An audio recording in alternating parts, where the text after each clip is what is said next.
Hi, everyone. My name is Mark Walsh. I'm on the board of directors of the Bipartisan Policy Center. And speaking for my lovely bride, Polly Vale, to our children, if they're watching on streaming, I love millennials, just for the record. It's my honor to present the next award to Senator Cory Gardner from Colorado. I want to just talk about how this award really does, as was mentioned before, reflect many of BPC's core mission and values to address priorities and solve major problems facing our nation. Cory Gardner is an outstanding example of that. He serves as chairman of the National Republican Senatorial Committee, but he has also reached across the aisle to help achieve results on key issues that are of great import to our nation. In just his first term, Senator Gardner ranks 12th highest out of all Republican senators on the legislative effectiveness rankings that was referenced earlier. Of the 26 bills that he has sponsored in the 115th Congress, 17, almost two-thirds, have garnered either all Democratic or bipartisan co-sponsorship. Senator Gardner also joined Senator Bennett in co-sponsoring the DREAM Act of 2017. That's the act that would allow a select group of young immigrants, known as Dreamers, in a pathway to citizenship. He's also co-chair.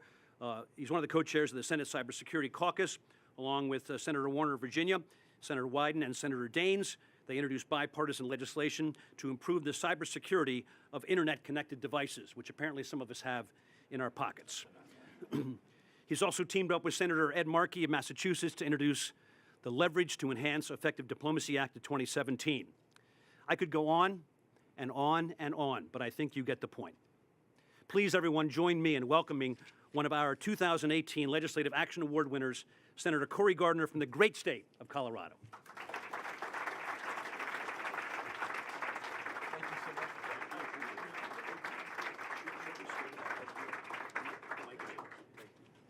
Well, thank you very much for that kind introduction. It truly does mean a lot, the Bipartisan Policy Center. So many great staffers that I worked with when I was on the Hill years ago, and now to see that the opportunity continues to be able to work together to accomplish great things for our country. To Angus, congratulations. To Olympia, thank you for your leadership. To Congresswoman Brooks Ruiz, congratulations as well. Jason, thank you. Isabella, Angus King is the closest thing the U.S. Senate has to a millennial. So this is good news that he's here with us today.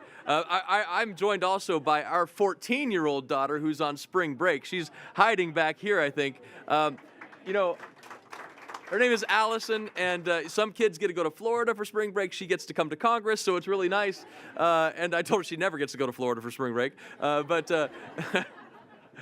you know, it was kind of an exciting year because we did a lot of work this past year on issues of North Korea. I chaired the East Asia Subcommittee on the Foreign Relations Committee, and of course, North Korea has taken a very prominent role in that. Senator Menendez and I last Congress passed the North Korea Sanctions Policy Enhancement Act, bipartisan bill, 96-0, I believe. I don't know who the four others were, but I'm sure they supported it that weren't there.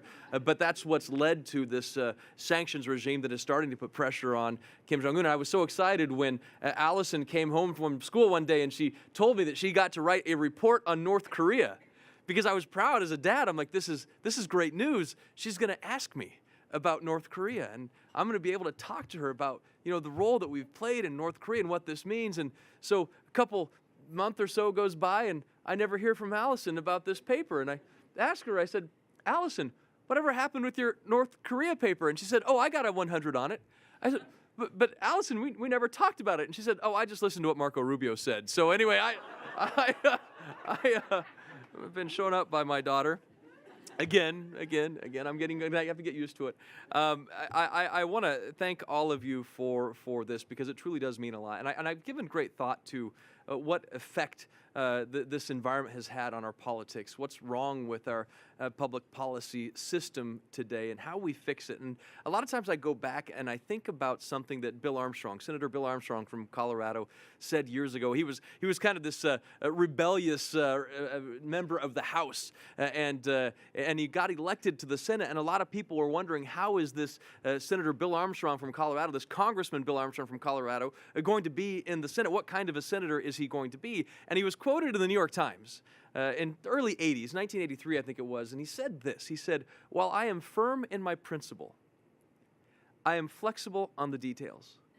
And I gave a lot of thought about what did Bill Armstrong mean, and Bill Armstrong passed away this past year, or else I'd have the chance to ask him when I came across this quote. And I asked him, and I started thinking about, or would have asked him, I started thinking about what it meant. And here's sort of my interpretation of what he meant. In today's political environment, we seem to have confused our principles with our strategies and our tactics. That we all want to do something, we all have those deeply held core beliefs of who we are. But somehow we've also said that the way that we achieve those core beliefs, to get those policies, those principles enacted, those strategies and tactics to achieve them have to be the same that I agree to with as well. And so when you have an environment, 100 members of the Senate, 435 members of the House, and you have them, each one of them, fighting for their principles, but only if those principles can be achieved their way, my way, the way that I agree with.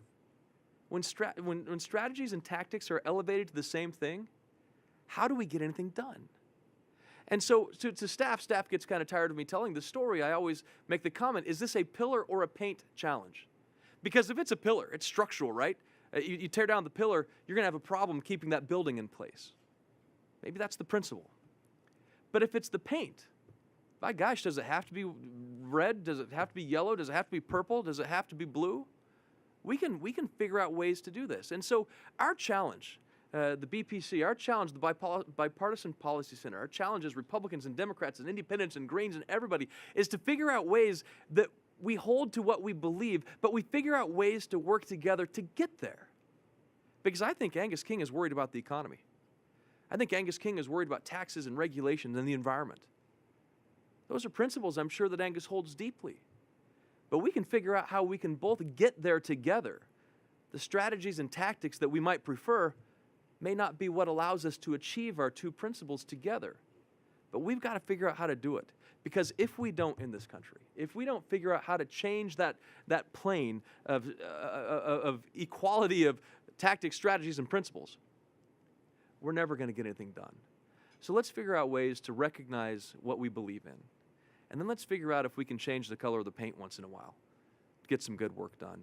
It's truly an honor to be here with you. Thank you so much for this incredible, incredible honor.